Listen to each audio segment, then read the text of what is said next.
The king also himself passed over the brook of Kidron. David passed that gloomy brook when flying with his mourning company from his traitor son. The man after God's own heart was not exempt from trouble. Nay, his life was full of it. He was both the Lord's anointed and the Lord's afflicted. Why then should we expect to escape? At sorrow's gates the noblest of our race have waited with ashes on their heads. Wherefore then should we complain as though some strange thing had happened unto us? The King of Kings himself was not favored with a more cheerful or royal road. He passed over the filthy ditch of Kidron, through which the filth of Jerusalem flowed.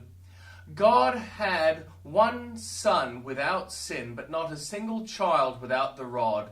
It is a great joy to believe that Jesus had been tempted in all points like as we are. What is our Kidron this morning? Is it a faithless friend? A sad bereavement? A slanderous reproach? A dark foreboding? The King has passed over all these. Is it bodily pain, poverty, persecution, or contempt? Over each of these Kidrons the King has gone before us. In all our afflictions he was afflicted. The idea of strangeness in our trials must be banished at once and forever. For he who is the head of all saints knows by experience the grief which we think so peculiar. All the citizens of Zion must be free of the honorary company of mourners, of which the Prince Emmanuel is head and captain. Notwithstanding the abasement of David, he yet returned in triumph to his city, and David's Lord arose victorious from the grave.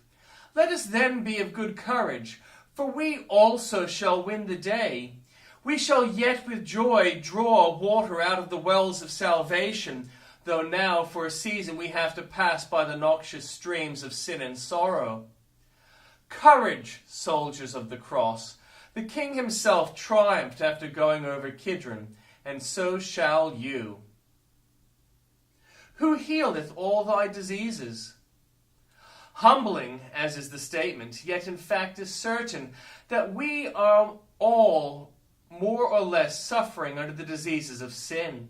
What a comfort to know that we have a great physician who is both able and willing to heal us. Let us think of him a while tonight. His cures are very speedy.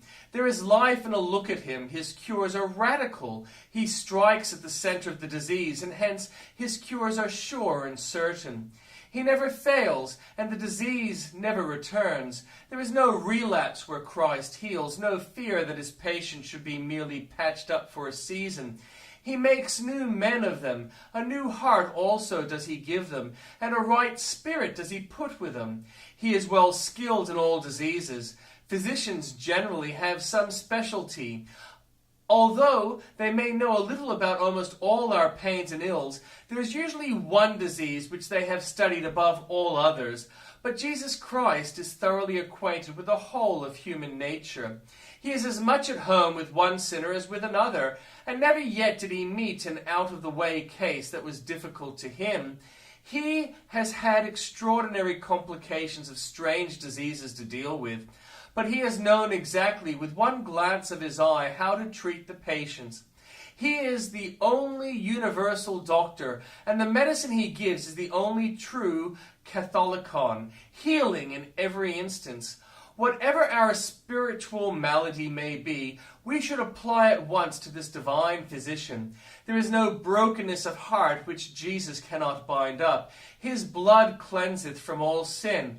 We have but to think of the myriads who have been delivered from all sorts of diseases through the power and virtue of his touch, and we shall joyfully put ourselves in his hands. We trust him, and sin dies. We love him, and grace lives. We wait for him, and grace is strengthened. We see him as he is, and grace is perfected forever.